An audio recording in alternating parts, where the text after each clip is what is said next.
Praise the lord. దేవుని పరిశుద్ధమైన నామంలో వాక్యంను వినిచిన మీ అందరికీ ప్రభు పేరట మా యొక్క శుభాభివందనములు తెలియజేస్తున్నాము. అతి శ్రేష్ఠుడు, అద్వితీయుడు, గనుడు, గొప్పవాడైనటువంటి మన దేవాతి దేవుడిచ్చిన ఇట్టి గొప్ప అవకాశమును బట్టి, సమయాన్ని బట్టి మేము ఎంతగానో సంతోషిస్తున్నాము. అలాగే మీరు మాకు తెలియజేస్తున్న ప్రతి ప్రార్థన అంశం గురించి మేము ప్రార్థన చేస్తున్నాము. ఇంకా మీ యొక్క ప్రార్థన అవసరతలు ఏమైనా ఉన్న ఎడల పైన కనిపిస్తున్న నెంబర్కి కానీ కింద కామెంట్ సెక్షన్లో కానీ మీరు మాకు తెలియజేసిన ఎడల మేమందరము ప్రతినిత్యము తప్పక మీ గురించి ప్రార్థన చేస్తాము. ఉన్నతమైన కృప మీకు తోడై ఉండి నడిపించునుగాక. అలాగే మరి ఈరోజు పుట్టినరోజులు, పెళ్లి రోజులు జరుపుకుంటున్న ప్రతి ఒక్కరికి మా యొక్క హృదయపూర్వక శుభాకాంక్షలు తెలియజేస్తున్నాము. ఈ వారం అంతా కూడా, ఈరోజంతా కూడా మీరు చేస్తున్న ప్రతి పనిలో దేవుడు తన యొక్క కృపా కాపుదల అనుగ్రహించి, మీరు వెళ్ళో ప్రతి చోటల్లా తన యొక్క తోడును నీడను అనుగ్రహించి ఉన్నతమైన కృపతో నింపి నడిపించునుగాక. ఈరోజు దేవుని వాగ్దానము, శ్రమ దినమున నీవు కృంగిన ఎడల నీవు చేతకాని వాడవగుదువు. సామెతల గ్రంథము 24వ అధ్యాయము 10వ వచనము. ప్రియ సహోదరి సహోదరులారా, ఈ లోకంలో ప్రతి విశ్వాసికి, మనుషులు అన్నటువంటి ప్రతి ఒక్కరికి కూడా శ్రమలు అనేవి వస్తాయండి. మనం ఈ లోకంలో ఉన్నంత కాలము, ఈ దేహంలో ప్రాణం ఉన్నంత కాలము మన జీవితంలో శ్రమలను ఏదో ఒక రీతిగా మనము అనుభవిస్తూనే ఉంటాము. శ్రమలు లేని మనిషి అంటూ ఈ లోకంలో ఎవ్వరు కూడా లేరు. మీ కొరకు, నా కొరకు ఆయన తన యొక్క శ్రమలను అనుభవించాడండి. మరి మన జీవితంలో యేసుక్రీస్తు వారిని వెంబడించాలి అంటే ఖచ్చితంగా ప్రతి ఒక్కరూ కూడా మరి తన యొక్క సిలువని ఎత్తుకుని దేవుణ్ణి వెంబడించాలి. సిలువ అంటేనే శ్రమ.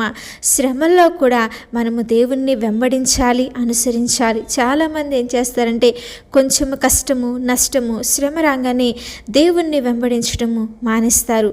ఆత్మీయ జీవితం గురించి ఆలోచన చెయ్యరు. వాక్యానికి, ప్రార్థనా జీవితానికి ఏమవుతారంటే దూరం అయిపోతారండి. మరి మనం శ్రమలో దేవుణ్ణి వెంబడించే వారముగా ఉన్నామా? ఒకసారి మనల్ని మనము పరీక్ష చేసుకొని పరిశీలన చేసుకుందామండి. ఈ లోకంలో మనం ఒక్కళ్ళమే శ్రమ పడుతున్నట్టు, మరి నీ జీవితంలో కలిగినటువంటి వేదనలు, ఇరుకులు, ఇబ్బందులను బట్టి ఎంతో దుఃఖపడుతూ, వేదన పడుతూ నాకెవరు సహాయం చేయటం లేదని చెప్పి మనం బాధపడే వారంగా ఉంటున్నాం. కానీ మనం ఒక విషయాన్ని మర్చిపోతున్నాం. అదేమిటంటే ఆయన ఎల్లప్పుడూ మన ప్రక్కనే ఉన్నాడు, మనకి తోడుగానే ఉంటాడు. శ్రమల్లో కూడా ఆయన మన యొక్క చేతిని విడిచిపెట్టడు. ఆ శ్రమలను ఎదుర్కోవటానికి, శ్రమలను దాటడానికి, అపవాదిని ఎదుర్కోవటానికి దేవుడు మనకు గొప్ప కృపను అనుగ్రహిస్తాడండి ఆ శ్రమలో మనము ప్రార్థన చేస్తే. కానీ మనం ఏం చేస్తున్నామంటే ఆయన మనకు తోడున్నాడన్నటువంటి విషయాన్ని మర్చిపోయి శ్రమను బట్టి ఏడ్చేవారంగా, వేదన పడేవారంగా ఉంటున్నాము. మరి ఈరోజు దేవుడు ప్రత్యేకంగా మీ కొరకే ఆయన యొక్క వాక్యం ద్వారా మాట్లాడుతున్నాడు. ఆయన మీ కొరకే సెలవిస్తున్నాడు. ఏమిటంటే నీకు ఎదురైన శ్రమను బట్టి విసిగిపోయావా, కృంగిపోయావా, మరి దిగులు చెందుతున్నావా? అయితే లేచి దేవుని యొక్క వాక్యంను చేత పట్టుకొని ప్రార్థించు. దేవుణ్ణి వెంబడించు. వెనకంజే వేయకుండా ప్రార్థనలో గనక నువ్వు వెతకగలిగితే అది ఎంతటి శ్రమ అయినా సరే దాన్ని ఎదుర్కోవటానికి దేవుడు నీకు శక్తిని, బలమును అనుగ్రహిస్తాడు. అలా కాకుండా శ్రమ వస్తుందని కృంగిపోయావంటే మరి సాతాను నిన్ను పడవేస్తాడండి. ఎప్పుడు ఎవరిని మిరింగుదునా అని చెప్పి వెతుకుతూ తిరుగుచున్నాడంట. మనము గనక చిన్న శోధనకే, చిన్న శ్రమకే వేదన పడిపోయి దిగులు పడుతూ ప్రార్థన చేయకోకుండా, మరి దేవునితో గడుపుకోకుండా ఆత్మీయ జీవితాన్ని విడిచిపెట్టేశామనుకోండి, సాతాను ఖచ్చితంగా నిన్ను కృంగదీస్తాడు, పడవేస్తాడు. కాబట్టి నువ్వు నీ శ్రమలో కూడా దేవుని కోసము ధైర్యంగా నిలబడగలిగినట్లయితే ఎన్నో గొప్ప కార్యాలు, ఎన్నో ఆశ్చర్యక్రియలను, మరి ఏదైతే నీ జీవితంలో నువ్వు జరగదు అనుకుంటున్నావో, ఇది నా కుటుంబం పట్ల జరగదు, నా బిడ్డ పట్ల జరగదు, నా జీవితంలో ఈ కార్యము జరగదని నువ్వేదైతే ఆలోచన చేస్తున్నావో, ఎప్పుడైతే నీ శ్రమలో కూడా నువ్వు తట్టుకొని దేవుని కొరకు నిలబడగలుగుతావో ప్రతి ఒక్క కార్యమునన్నీ కూడా మరి నీ జీవితంలో జరిగిస్తాడు. మరి యోసేపు శ్రమలో కూడా ధైర్యము కలిగి ఉన్నాడు. ఏమాత్రము కృంగిపోలేదు, దిగులు పడలేదు, మరి నలిగిపోలేదు. ఆ శ్రమలో కూడా ఎక్కువగా దేవుని స్తుతించడం అలవాటు చేసుకున్నాడు. దేవునికి ప్రార్థన చేయడం నేర్చుకున్నాడు. మరి ఎక్కువగా దేవుని నామాన్ని ఘనపరుస్తూ దేవునితో సహవాసాన్ని పెంచుకున్నాడు. కాబట్టే మరి శ్రమలో అతడుకున్నటువంటి విశ్వాసాన్ని, నిరీక్షణను చూసి దేవుడు మరి ఆ ప్రాంతానికే దేవుడు యోసేపును ప్రధానమంత్రిగా నియమించాడు. ఎంత గొప్ప దీవెన! మరి చెరగా పట్టుకొని వెళ్ళిన ప్రాంతంలోనే దేవుడు యోసేపును ఆశీర్వదించాడంటే కారణము శ్రమలో కూడా కృంగిపోకుండా, దేవుణ్ణి విడిచిపెట్టకుండా దేవుని వైపు చూశాడు. ఆయన సహాయము కొరకు ఎదురు చూశాడు. కాబట్టి తన జీవితంలో గొప్ప మేలులను యోసేపు పొందుకున్నాడండి. ఈరోజు నువ్వు కూడా నీ జీవితంలో అటువంటి మేలులను, దీవెనలను పొందుకోవాలి అంటే మనము కూడా శ్రమలలో ఎదురు చూసే వారంగా ఉండాలి. నా దేవుడు నన్ను మర్చిపోయాడేమో అని చెప్పి నువ్వు అనుకోవద్దమ్మా.